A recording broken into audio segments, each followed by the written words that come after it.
Okay, I've come here to talk to you about the tragedy of the Kronstadt. And so, of course, this is the task of discussing the Kronstadt Rebellion. However, I need to make 3 theoretical detours and a few historical ones to do it justice. First, that I assert you cannot give a history free of bias. However, one should remain as honest as one can possibly be about that bias and make it clear. I am a Marxist-Leninist. I side with the Bolsheviks at the Kronstadt. You should remember this, and of course, I will try and give as accurate and an objective of history as possible, but this will necessarily be a bias that colors my history of it. And again, I do not believe, as a matter of fact, I can give the historical situation and reasoning for them, the Bolsheviks, and reason them out, without, as a matter of fact, justifying them. So there's that. However, I will try to mark these ambiguous places as best I can. And next, I also think that it's important to make the old Stalinist distinction between subjective intentions and objective effects. Generally speaking, all but the most dogmatic Bolshevik supporters or anarchists assert that the other side had subjective ill intentions, right? For the anarchists, they see the Bolsheviks as overly paranoid about the counter-revolution, and in being so, betray the revolution itself through state domination. For the Bolsheviks, they see the anarchists, generally speaking, as naive about the dangers facing the socialist republic and willing to take actions to undermine the efforts of the struggle against counter-revolution. I will try and disentangle, as best I can, these two tensions.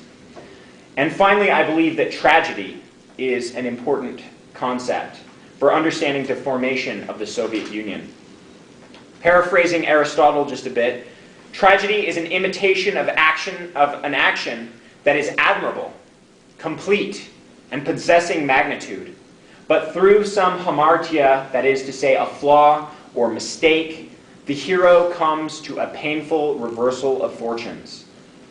The Soviet areas and the Kronstadt sailors certainly fit this description. I shall also make a few historical detours to give the proper context to the Kronstadt uprising.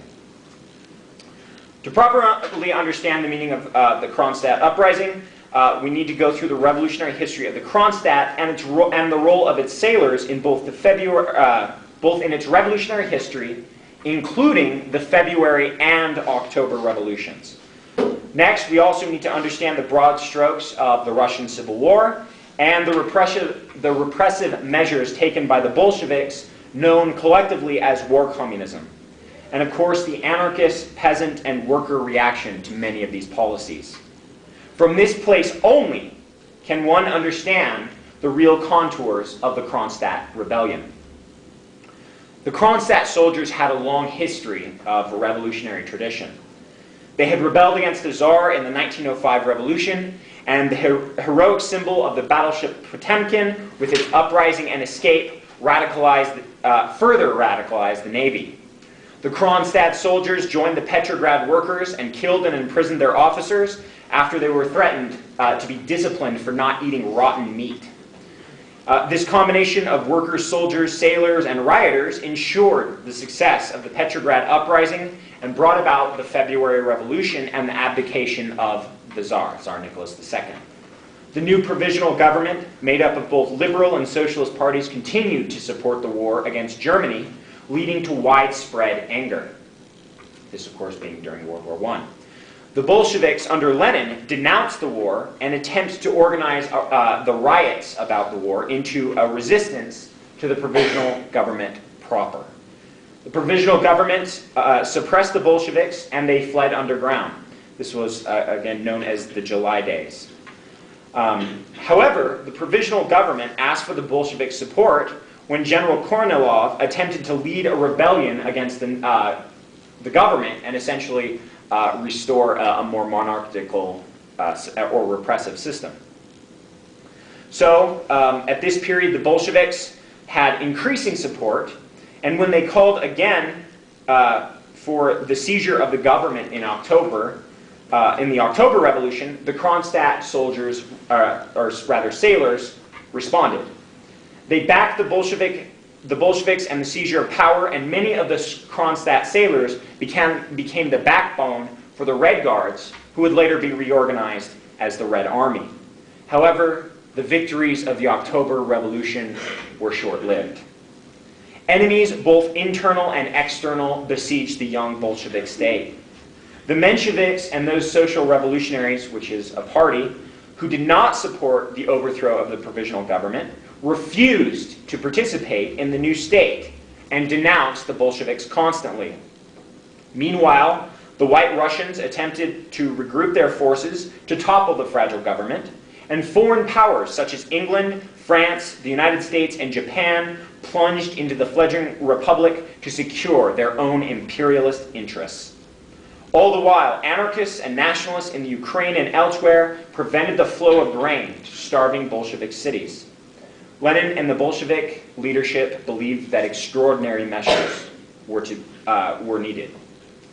The Bolsheviks instituted a set of repressive measures known as war communism.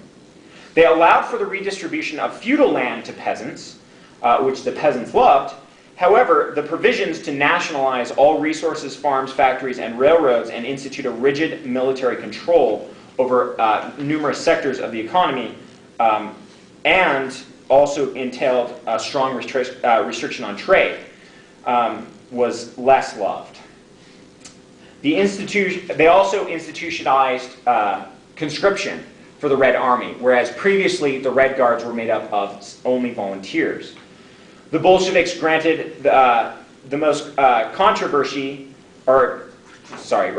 Bolsheviks generated the most controversy over the introduction of the Prodvrestroika, which basically is that the Bolsheviks requisitioned any surplus grain or bread that the peasants had above household needs in order to feed the starving cities and the newly forming army. Needless to say, they met with fierce resistance. Repression occurred swiftly against demonstrators and strikers in cities, but the true struggle occurred between the Bolsheviks and the peasants. The peasants initially supported the Bolshevik decree dissolving private ownership of all land, which the peasants used then to justify individual land seizures for farming. However, support turned to rage once the Bolsheviks organized enough to begin enforcing the nationalization of land through requisitioning. Peasants' uprising ran from the simple riot to the organized military resistance exemplified by Nestor Makhno's Black Anarchist Army. Intense fighting flared up all across the country, and the devastation created through the Bolshevik war communism horrified many of the soldiers and sailors who returned home, who as peasants, they began to question the intents of the Bolshevik leadership. However, slowly but surely, the Bolshevik enemies vanished. The Bolsheviks had taken a position of absolute weakness and turned it into victory. The Bolsheviks stabilized their lines and began to push back against the white forces. Kornilov, who led the attempted seizure of the provisional government, died by a Bolshevik shell in April the 18th. A combination of Bolshevik and Makhnovist forces drove the white General Dekinin south and out of the effective theater of battle of the Soviet Union. They also executed the white General Kolchak and forced Peter Nikolaevich Wrangel to flee through the south.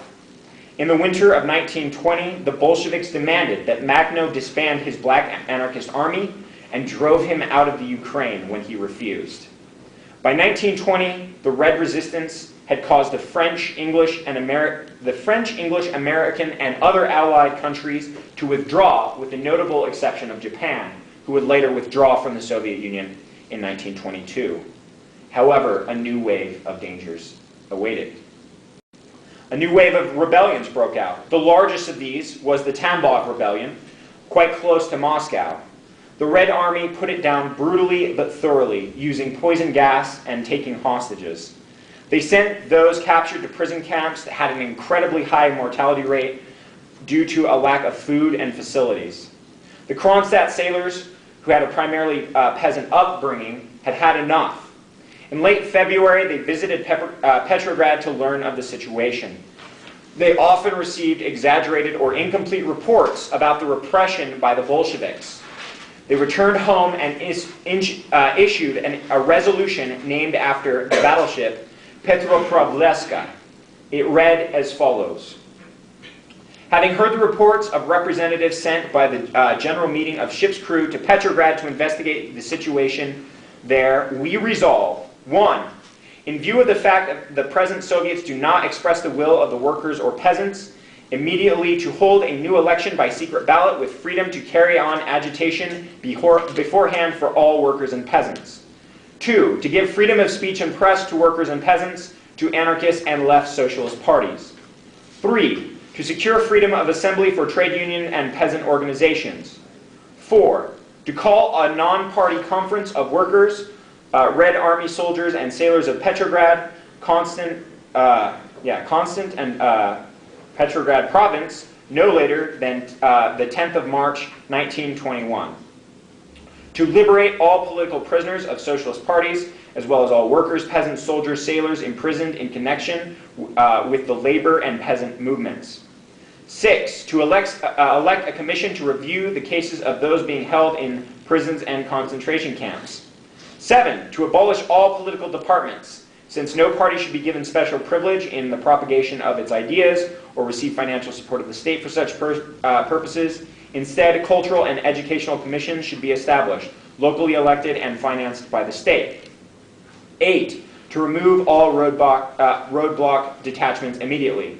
Again, these would be to enforce the requisition of grain, and they would confiscate grain of peasants who were passing through these roadblocks if they had that grain illegally. 9. To equalize the rations of all working people, with the exception of those employed in trades detrimental to health. 10. To abolish the communist fighting detachments in all branches of the army, as well as communist guards kept on duty in factories and mills. Should such guards or detachments be found necessary, they are to be appointed in the army from the ranks and in the factories and mills at the discretion of the workers. 11. To give the peasants full freedom of action in regards to the land, and also the right to keep cattle on condition that the peasants manage with their own means, that is to say, without employing hired labor. 12. To request all branches of the army, as well as our comrades, the military cadets, to endorse our resolution. 13. To demand that the press give all our resolutions wide publicity. 14. To appoint an itinerant bureau of control. 15. To permit free handicraft production by one's own labor. And these were their resolutions. On the 1st of March, the sailors held a meeting in which the Bolshevik leaders, Mikhail Kalinin and Nikolai Kuzumin, attended to argue for calm. The sailors refused, arrested them, and voted to form the Provisional Revolutionary Committee. The Bolsheviks saw this resolution as arising from the ideology of, quote, social revolutionary - black hundreds, the two main peasant groups. Moreover, Kronstadt defended the most important sea approach to Petrograd, and they had erected, the Bolsheviks that is, few defenses between Petrograd, which was one of the main industrial city, and Moscow, which was the new capital. This meant that any landing foreign force could quickly push its way through Petrograd to Moscow, ending the Soviet Union. The Bolsheviks saw this rebellion as a likely precursor to French or Allied attacks. The Bolsheviks issued an ultimatum to surrender or face destruction. As Leon Trotsky said in his broadcast, I order all those who have raised a hand against the socialist fatherland immediately to lay down your weapons. Those who resist will be disarmed and put at the disposal of the Soviet command. The arrested commissars and other representatives of the government must be freed immediately. Only those who surrender unconditionally will be able to count on the clemency of the Soviet Republic. The Kronstadt soldiers remained defiant. The Bolsheviks ordered the Red Army across the rapidly thinning ice in the bay. The Kronstadt soldiers repulsed the initial assault, and many of the Soviet troops joined the Kronstadt rebels, while the rest retreated back across the ice. They laid out their position, the Kronstadt soldiers, in the statement what we are fighting for. They said, "But what is most putrid and criminal of all the creations by the communists of a moral cabal? They have laid hand even on the laborers' internal world, forcing them to think their way alone. With the aid of the bureaucratic trade unions, they have tied the workers to their benches, made labor not a joy, but a new serfdom. To protest by peasants expressed in spontaneous uprisings and by workers forced into strikes by the very conditions of life, they answer with mass executions and with such bloodthirstiness that they don't have to borrow any more from the Tsarist generals." Trotsky had taken a very controversial move of keeping Tsarist generals under close watch, but using them to train the new officers of the Red Guard, and which would later become the Red Army. So this is an allusion to that. "Laboring Russia, first to raise the red banner of a labor's liberation, is soaked through with the blood of those tortured for the glory of the communist domination. In the sea of blood, the communists drowned all the great and light voices and slogans of the laboring revolution. It has become even more sharply visible, and now is completely apparent. The Russian Communist Party is not a defender of the laborers as it has presented itself. Rather, the interests of the laboring masses are foreign to it.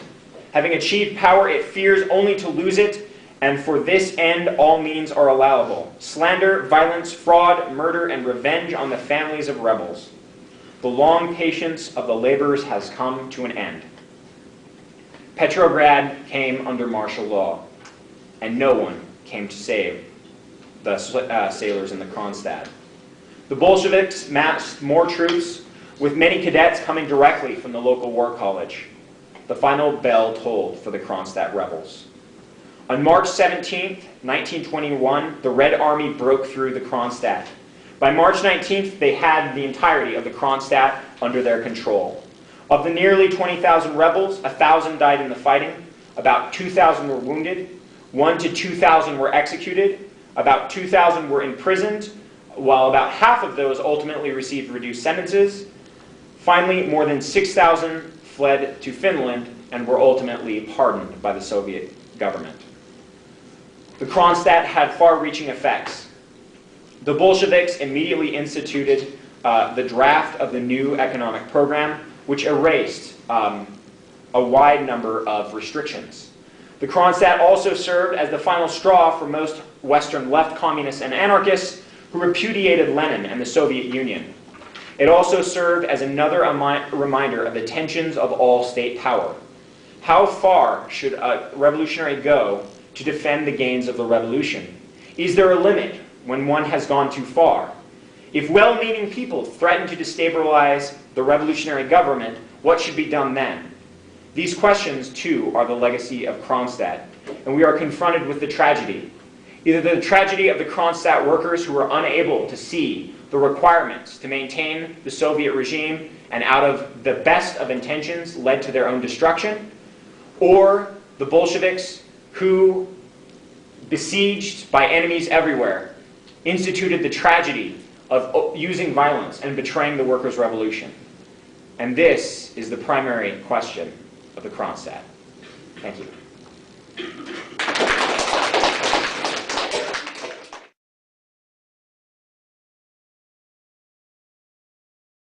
So, any questions, objections? Yes, Comrade Rob. What was that? What the tragedy is? The tragedy is that the Kronstadt workers were unable or unwilling to recognize the objective conditions, and so through their best intentions led to the disruption of the Soviet Union and their own suppression. Positive? I'm absolutely positive, yes. Let's check. Okay.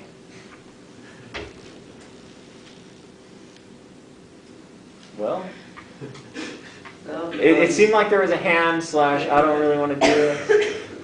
No, I mean, again, it's just a lot of the issues discussed, I just don't have the historical background to comment. But when you're reading the manifesto of the rebelling soldiers, I was like, yeah, that sounds pretty good. Well, I mean, this is the thing. On its face, everything about that manifesto sounds perfectly reasonable, right? I mean, I'll just take the most egregious, obviously egregious example, which would be number 5. to liberate all political prisoners of socialist parties as well as all workers, peasants, soldiers, and sailors imprisoned in connection to the labor and peasant movements. What's wrong with that? Notice they don't name capitalists, they don't name landlords, they don't name czarists. You have to keep in mind, this is the beginning of 1921.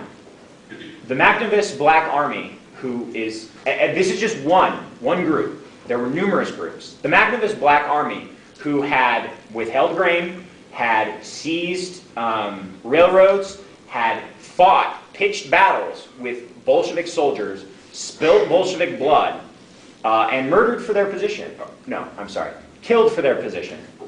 We're in plenty of these camps.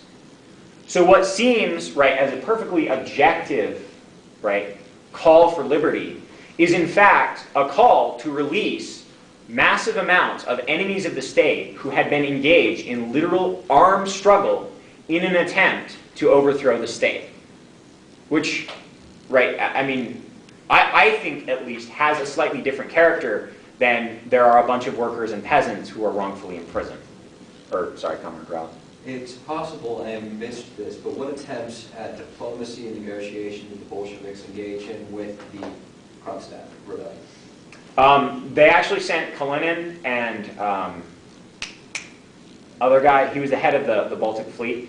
It's important to note, the Kronstadt business, as far as it being captured, I believe ends in March the 29th, right?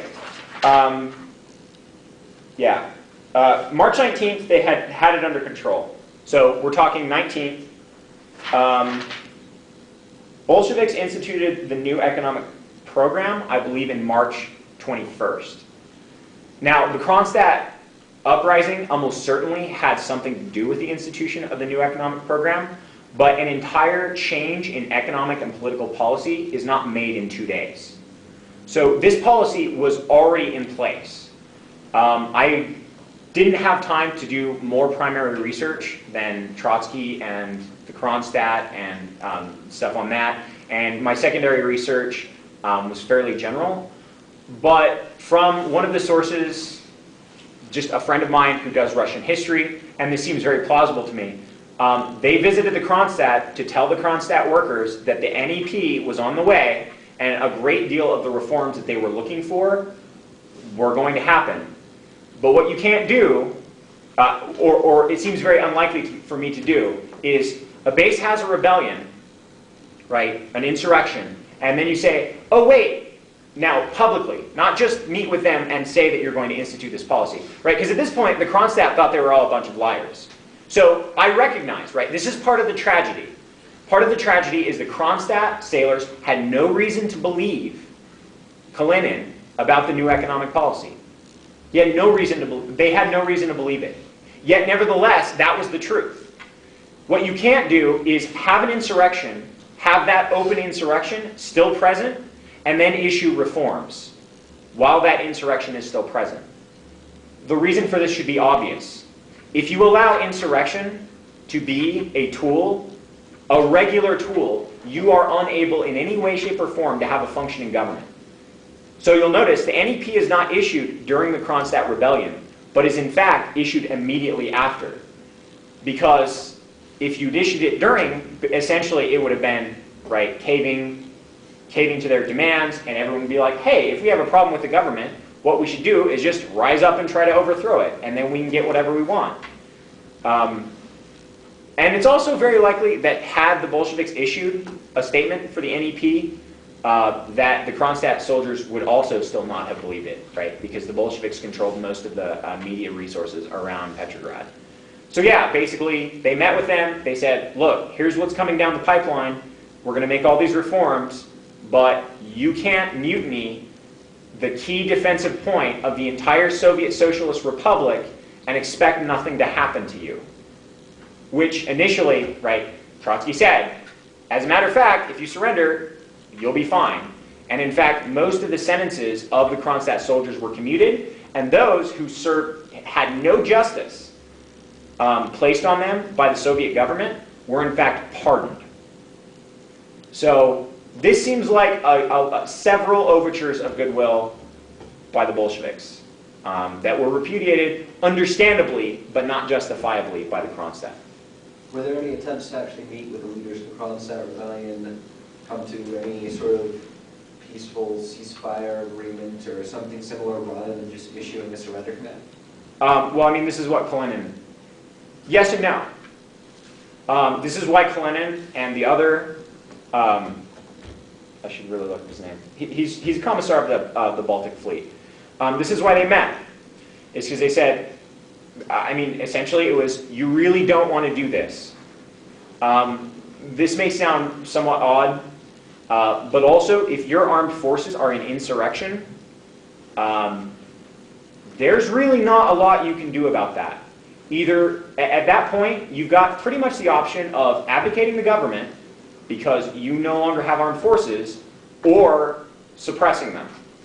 Now, could the suppression have been relatively peaceful?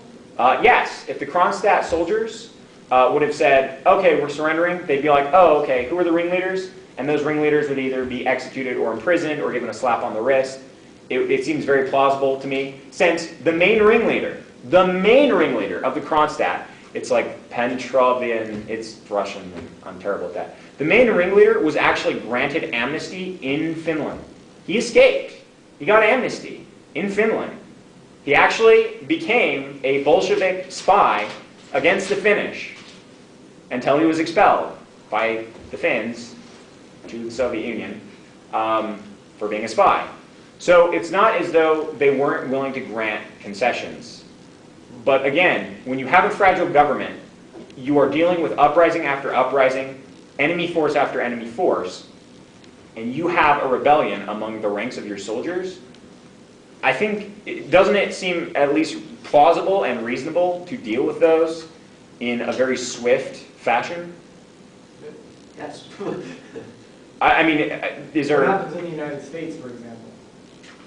Yeah, I mean... Let's look You can't, to that as you the shining can't have a example. mutiny. It's not allowed. Yeah. Well, yeah, I mean, if you're thinking about it, it just seems like there's just kind of instance after instance where these kind of, you know, ostensibly bad or violent things had to be done by the Soviet government. And for the sake of, you know, keeping the government there. And it, I mean, it does, to some degree, just remind me of the things that, like, so many different governments do just for the sake of staying in power. And, you know, if the Tsar was treating people badly and having to kill people and imprison people, you know, it just kind of makes you think, well, why was it even so much better when the Soviets came to power if you have all these, you know, similar things going on? Like, I was thinking a lot about what the different things that Saddam Hussein did. In the United States, Saddam Hussein is considered just like a madman, he's just crazy. But in invading Iran, there were actually some not justifiable but understandable reasons why he did that, because the Iranian government was calling for the Shiites in Iraq to revolt against Saddam. Why did he, you know, kill so many Kurds, like the Anfal campaign in the 80s when you have the gassing and Fallujah and things like that? It's because the Kurds were in open rebellion against the Iraqi government fighting with the Iranians, and so he did these really brutal things. But I don't know, I mean, the things that are being described, it just seems like it just kind of falls into this pattern of all the things that these different governments are continually doing, or you know, George Bush surrounding Fallujah and destroying the city, you know, for the sake of keeping the occupation government. I don't know, again, I guess it's just from an anarchist perspective, is you're just seeing kind of like, man, this is, the states in general keep doing things like this, and you wonder really, I mean, it's, again, it seems understandable, but if the atrocities just continue and continue, I don't know, it's kind of, well, that's not a question there, I'm sorry. No, Like, you can just issue thinking- objections. No. Just thinking through, you know, kind of processing. Yeah, and also, if you have fierce criticisms of the presentation, right? I mean, I was up front. I'm a Marxist-Leninist. I come down with Trotsky. I come down with the Bolsheviks. Issue any objections. I mean, you should. If you're an anarchist, if you are a leftcom, you should voice your objections for everyone here and everyone who will watch this. Like, I'm not at all critical of Yeah, I mean, that. I know you don't have an issue with straight objections, but it just seems like, you know, I mean, these are, seems like some of the reasons why people did become very disillusioned with the Soviet Union is that they thought, hey, this is going to usher in like a new era of peace, prosperity, etc. and liberty and freedom for workers, economic freedom, etc. And I mean, it just doesn't really seem like that was realized. You know, again, maybe the conditions were such due to these external threats, etc. That I mean, it was just no way to really have a really extremely good result to come from the Russian Revolution. But it just seems like, you know, the way things turned out, it wasn't. Well, I mean, I would say three things to this, and I don't mean this as personal attacks, but they're going to come out that way, and if you want to take them that way, I completely understand. One is we need to exercise an incredibly high level of moral sophistication. Here's the thing: Saddam Hussein, George W. Bush, and now Barack Obama, and the Tsar, right, all engage in atrocities. Horrible, monstrous atrocities. Hitler, etc., etc. Okay, but there's a fundamental quality of difference and character of the atrocities committed, both in type and intent, of the Bolsheviks and all of the capitalist and imperialist powers. Barack Obama, even on his busiest day, lives incredibly well. The Bolshevik bureaucratic elites, who were the new bourgeois, in some cases literally worked themselves to death. Lenin is a good example of this. They lived in absolute austerity. They were constantly fighting and building new policies and organizing. And so, I mean, even Saddam Hussein, yeah, Iraq wasn't magnificent, but he had plenty of palaces, right? Saddam Hussein says he's defending Iraq, right, from foreign invasion, etc., etc. Saddam Hussein is defending Saddam Hussein. As a matter of fact, the Bolsheviks didn't get much out personally of the revolution. And most of them suffered immense hardships, threats of imprisonment, threat of death, in order to do this. And I think that's significant. It would be one thing if George W. Bush were leading the Iraq War from Iraq as a literal commander-in-chief on the ground, engaged in house-to-house, street-to-street fighting. Would it necessarily make it moral? I don't think so. Because why would he still be there? Right? For liberty, for freedom? No. For corporations. But I think this is an important moral distinction to make. There were really bad things done in the Soviet Union. But by and large, entirely, throughout the entire time of the Soviet Union, the only time that any communist got significant benefits from being a communist leader was when the Soviet Union dissolved. They used their political influence and power to buy up the state industries and then get rich off of that. But for the vast majority of the Soviet Union, they lived in incredibly austere conditions. And so I think that a level of moral sophistication is required to make this distinction. Whereas apparently, right, the atrocity of, I mean, to put the example more clearly, well, if a suicide bomber blows up a bus and an Israeli helicopter blows up an apartment building, what's the difference? It's the same thing. You're just killing people, right? Just people who have lives and families. But I think in this instance, right, it's clear there's a strong moral distinction. Unfortunate. The suicide bomber in Israel is maybe not doing the right thing. And I'm willing retroactively, we don't live in worldwide global communism. And if Leninism alone was sufficient, we would be. And I don't think it is.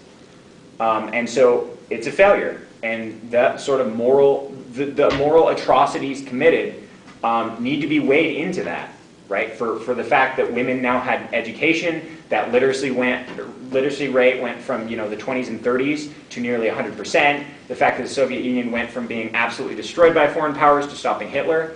Yeah, okay, those are all good. But yes, I would admit, right, there needs to be a calculus, or at least an understanding, a moral calculus, if not like a calculus of suffering, that is sophisticated enough to account for these things. And the second, of course, would be historical instances.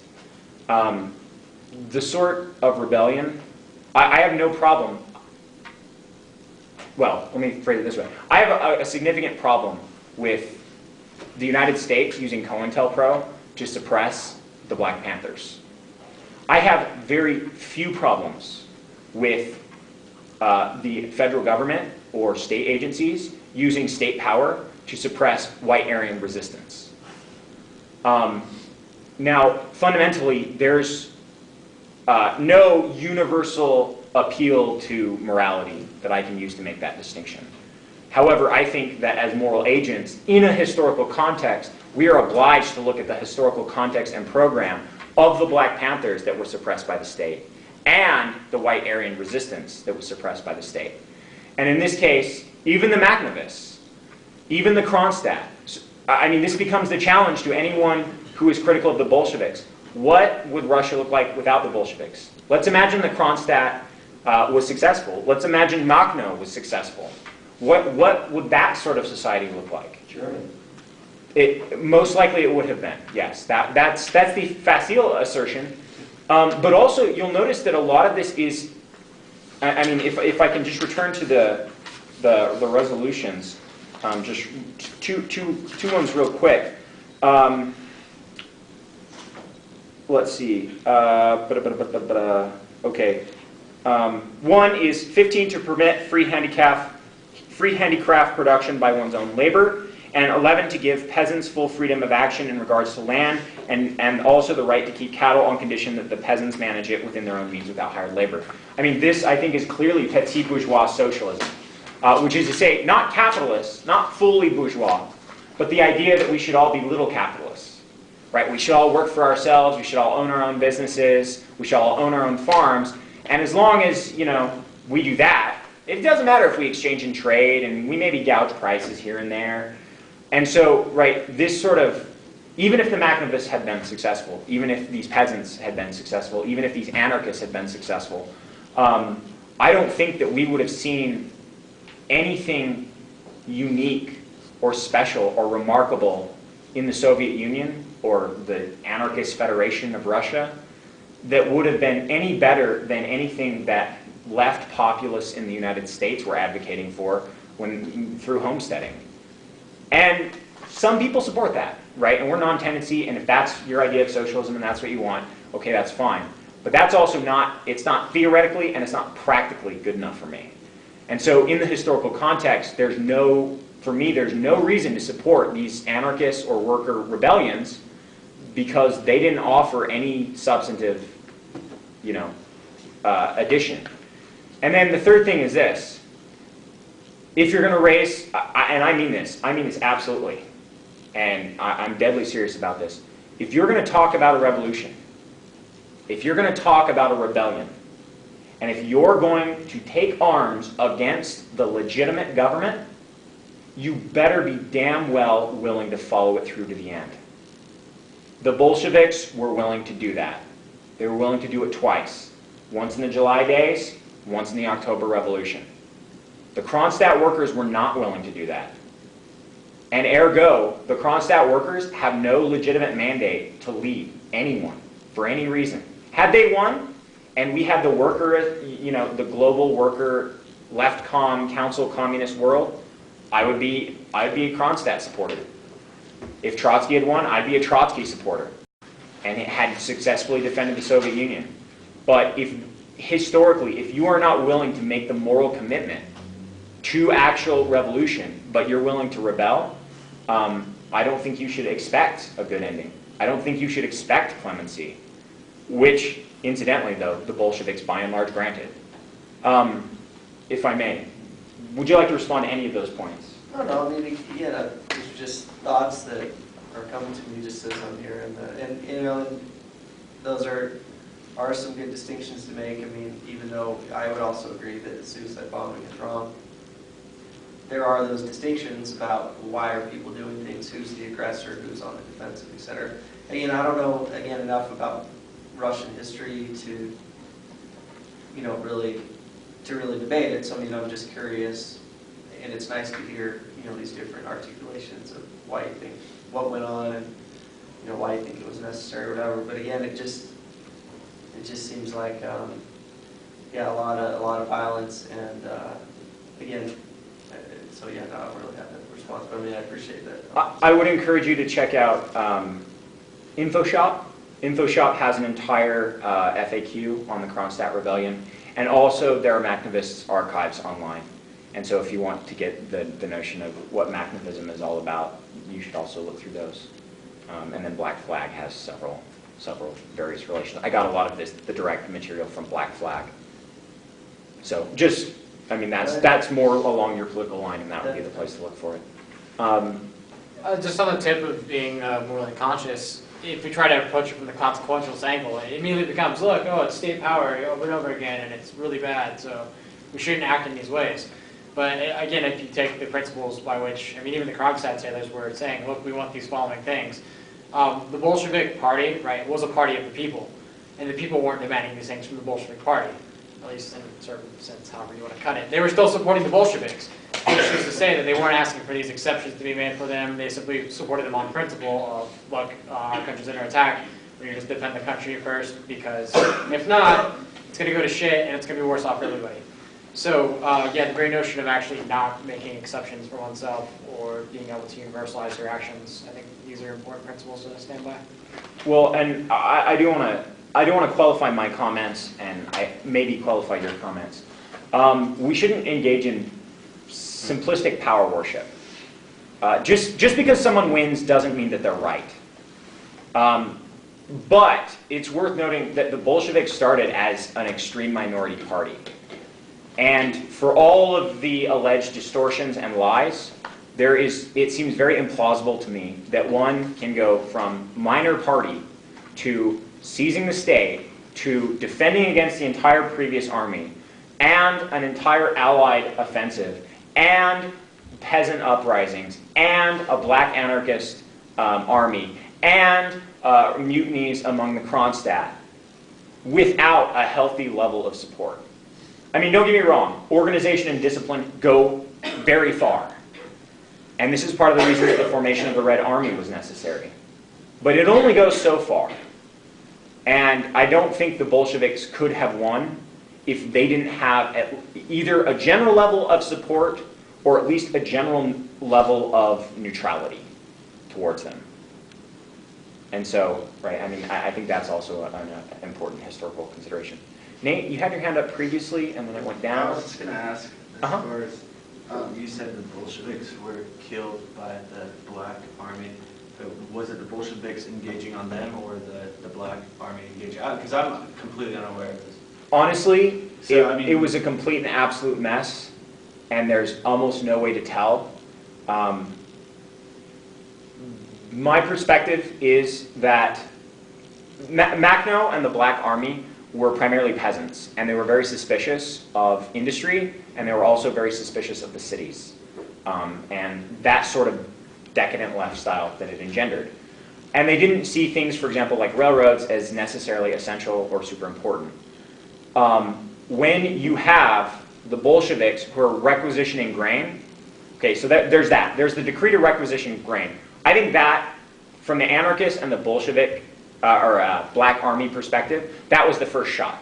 When you have a state that is demanding resources, that is the inherency of state aggression. For whatever reason. Doesn't matter if the cities are starving. Doesn't matter if there's an army that needs to be formed to stop the White Army. If you are demanding things and using the state to do it, for most anarchists, that's the root of aggression. So in that sense, it's clear that the Bolsheviks fought first. They run under the platform of peace, land, and bread. They gave peace with the Treaty of Brest-Litovsk and withdrew from civil war. They gave land through nationalization, not simply redistribution.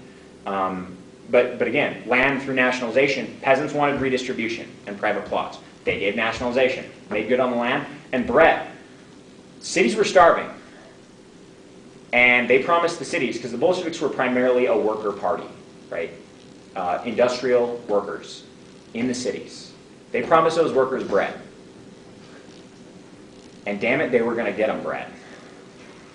And so they, in order to feed the cities, instituted this. From that perspective, if you view state decrees as aggression, as most anarchists did, and as Makhno probably did, then the Bolsheviks attacked first. As far as who shot the first person, the entire Civil War was absolutely chaotic. And you had armies fighting against each other and then with each other in the very next battle. You had Bolsheviks fighting the Black Army. You had the Green Ukrainian Nationalist Army fighting the Blacks, but then joining with the Blacks to fight the Whites, and then joining with the Whites to fight the Reds. And so in this case, I don't think there's any historical place at which you could pin it down. But again, there is some weight to the anarchist critique that the Bolsheviks shot first. Of course, the alternative story is, if you have starving cities and the state demands food and supplies to feed starving people, you have an obligation to give it to them. Anarchists, by definition, do not believe they have an obligation to give it to them. So for the Bolsheviks, it was the Ukrainian, or the anarchists who shot first. Does that make sense? And there's no historical way to disentangle it. Either you believe the state can requisition food, and therefore the Ukrainians or the anarchists resisted first, or you don't believe the state has a right to demand things from worker or peasant associations because it's an alienated form, and then in that case, it's clear the Bolsheviks shot first. Sorry, this is real quick. Did that cause starvation or any massive problems amongst the peasants to have to give up that? Oh yeah, yeah, massive, massive starvation. The way in which the initial requisition lasted was this. You could keep enough grain for your household, and you could keep enough grain to reseed, but then every excess needed to be donated to the war effort. So what the anarchists and Ukrainians said is, we're not going to grow anymore. We're going to grow enough to feed us, and the rest of you guys can go to hell. And so what happened is they rapidly scaled back production, and in fact started slaughtering their own animals rather than turn them over to the Bolsheviks. And so the Bolsheviks are, oh, well, you don't want to do a normal amount of work to feed the cities? Well, we are going to feed the cities, and you're going to have real problems because now we're requisitioning what you should have in surplus. And so basically, I mean, this is the brutality of the requisition squads. Initially, it was, we're taking your surplus, you can feed yourself, you can feed your family, and reseed. They said, no, we're not going to do that. We're only going to grow enough for ourselves. Bolsheviks said, that's fine. We're still going to take enough food to feed the cities. You have fun with that. And so peasants would hide food, they would slaughter cattle, they would burn their crops to deny the Bolsheviks access to them. And so this led in mass starvation of the peasants, and the Bolsheviks said, yeah, you chose to burn your crops. We're still taking this food. And we're very uncompromising about it. And so there was massive fighting. It's very likely, also, side note, there was also a drought. That should be said, although I hate the traditional Soviet defense of blaming it on the weather. So I'm willing to, it happens a lot. If you go through the defenders of the Soviet Union, they love to blame things on the weather, and there's a certain amount of truth to that. But also, we should look at the political policies and what consequences they had. Was it brutal? Yes. Did lots of peasants starve? You better believe it. Also, I don't care. If you're in the middle of a civil war, and they say, we need this to fight the White Army, and you're still going to have enough food for you and your family, and you say, you know what, screw you guys, I'm not growing enough food for anyone but myself, I have no concern for you, especially when they are literally starving the cities. The bark around Petrograd for miles was stripped from trees because workers were leaving their factories to go eat bark. I have no sympathy for those anarchist peasants at all. Kulaks on horseback. Yeah. Sorry, hand. If you've got an objection, I have a hard line stance. It's just I'm trying to get an understanding of what the hell's going on because I really don't know anything even about the Civil War. I don't have very much background in it, but would a fair analogy be like Puerto Rico did not? Because I mean, it was Ukraine, right? I mean, I don't know anything about it, but it seems like they're an independent nation. I don't know if they speak a different language. I have no idea, but it seems like it'd be like the same thing as, you know, Puerto Rico kind of not doing what the United States wants them to do, and then saying, "Hey, fucker," or sorry, my language, and going in there and basically killing them because Puerto Rico's not growing grain for our civil war. Or it's not going to even benefit Puerto Rico at all. Or hey, in Iraq, the oil in Iraq really belongs to the United States, which you hear people say all the time. Well, we need that oil, so Yeah, We need well, to come kill you to take it. there's an important And it's historical- really that belongs to us and nowhere to Can I add something to that question? may I? Oh, to the question? Yeah. What was the nature of the relationship between Ukraine and Russia during the Tsar? So basically what happened is, people don't realize this, it wasn't Russia, it was the Russian Empire, which actually led Lenin to call it, what is it, the prison of nations. Ukraine was not independent. My history might be wrong. Ukraine hadn't been independent since the partition of Poland in like 1783, I want to say, under Catherine. So Ukraine, like for example Czechoslovakia, had a history of nationalism, but not a history of being a nation. So, same thing with Poland. Poland is a nation that is less than 100 years old, because it was part of Russia or Germany. So Ukraine was historically part of Russia, part of the Russian Empire. And one of the Bolshevik moves, quite frequently, was to declare nations independent. Part of that was political efficacy. Part of that was just simply a matter of fact. When the Bolsheviks started after the October Revolution, they controlled a thin strip of land that went from Petrograd to Moscow. I mean, they had pockets of support elsewhere, but they were really in no position to tell anyone in Ukraine what to do. They had a Red Army there. It was ultimately disintegrated because the whites targeted it. It disintegrated, and basically Makhno took up the pieces there. Actually, I mean, this is a good analogy. If you think of the United States as, right, before the Civil War, the United States, you would say the United States are a great country, or are great countries, right? Or the United States are negotiating with Britain, right? After the Civil War, it's the United States is. But if you conceive the United States as actual little states that are incorporated in a body, a more analogous situation would be if Kansas and Nebraska and the entire Midwest, and California, said, hey, you know what? We don't really like America anymore. We're not shipping any food to anywhere. Have fun with that, Phoenix. Was there national sentiments in Ukraine? Yes. Should Ukraine be given a relative amount of autonomy? Yes, and ultimately they were. Should Ukraine, that was historically for hundreds of years the breadbasket of the Russian Empire, be granted the ability to say, yeah, even though we fed you for the last 300 years through exploitation, we're not going to feed you anymore, and you have nowhere else to get food, and that's really rough for you. But if you want to send us some consumer goods, then yeah, maybe we'll let these grain trains go.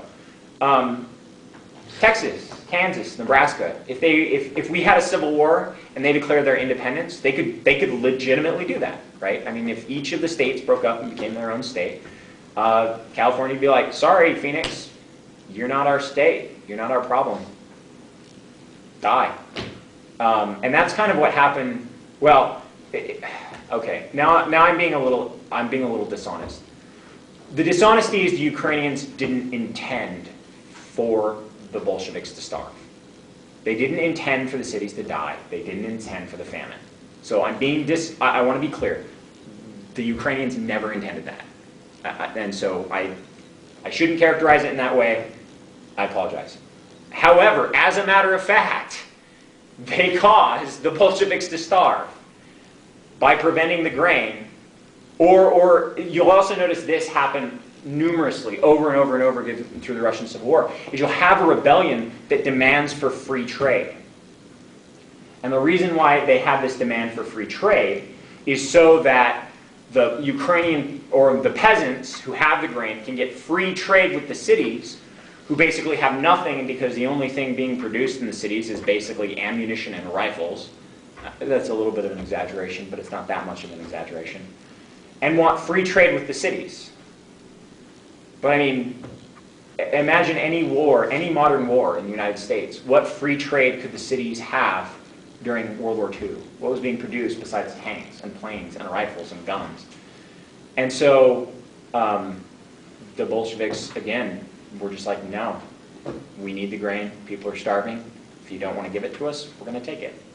So could somebody say, oh, sorry. Oh, Could yeah. somebody say, well, as a Ukrainian nationalist, I don't have any sympathy for the people in those cities starving because Yeah.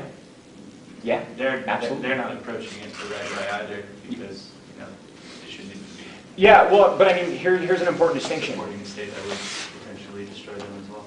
Yeah, I understand that, and I And you agree do with the that. same thing to that city if Well, I mean, this is, again, I mean, not to be overly critical, this is where I call for moral sophistication. It's one thing to say, we're going to take your surplus grain, but you can still feed yourself. It's another thing to say, you can't feed yourself. The Bolsheviks were more than willing, again, to leave the Ukrainians with enough to feed themselves and their families and to sow for the next season. It was the Ukrainian peasants, and this is well documented. It was the Ukrainian peasants, primarily, there were other peasants who also did this, who stopped growing as much. They literally intended only to grow for themselves. They literally started hiding all their surplus of food. That seems unjustifiable to me. I mean, if, it goes back to Barack Obama in the United States.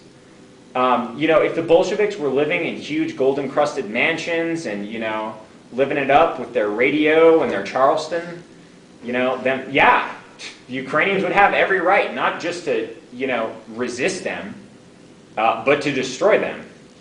I mean, clearly.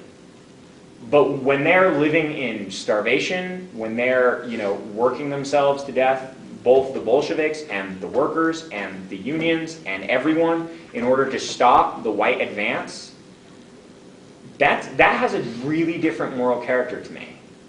And it doesn't necessarily have to have a really different moral character to everyone, but it does to me. So, I mean, I think I've laid out my position. Have I, do you think, sufficiently laid out the Ukrainian position? I mean, it doesn't, I'm a partisan. I'm engaged in history and I'm political. I mean, it doesn't have to be resolved entirely. Yeah. And so I just don't want you to feel like you're not having a say or that, I mean, I'm attacking anarchism. I'm attacking anarchism as practiced in the Soviet Union. And I want to be clear about that, and I want to give anyone who has objections, I want that voice to be heard too. And again, InfoShop has a really good really good thing on Kronstadt from an anarchist perspective. I'll check it out. Alexander Berkman, although again he's a primary source, like I said, primary sources from this entire period are not reliable. But he has an interesting take on it, and it's a pretty common anarchist take. So I would recommend checking that out. But yeah, any other questions, objections? You got a hand, Chris? Well, the thing I was going to say was, even during World War I, right, when the initial uprisings were taking place, it was over bread, because the cities were still starving, and that's why the Bolsheviks said, hey, we're going to give you peace, we're going to give you land, and we're going to give you bread. So even under the Tsar, people were still starving. So it's not like, oh, it was so good under the Tsar, and then the Bolsheviks somehow lost that sort of touch. I don't think anybody really tried to support that position. Yeah, I don't think anyone's defending Okay. Tsardom. I gotta go right away, guys, but we'll see you next week, I guess. Yeah, I'll call you tomorrow about that Yeah, sounds great. conference stuff. Any other objections, questions, clarifications? Comrade Rob, Not tonight. tonight? All right, well, thank you very much.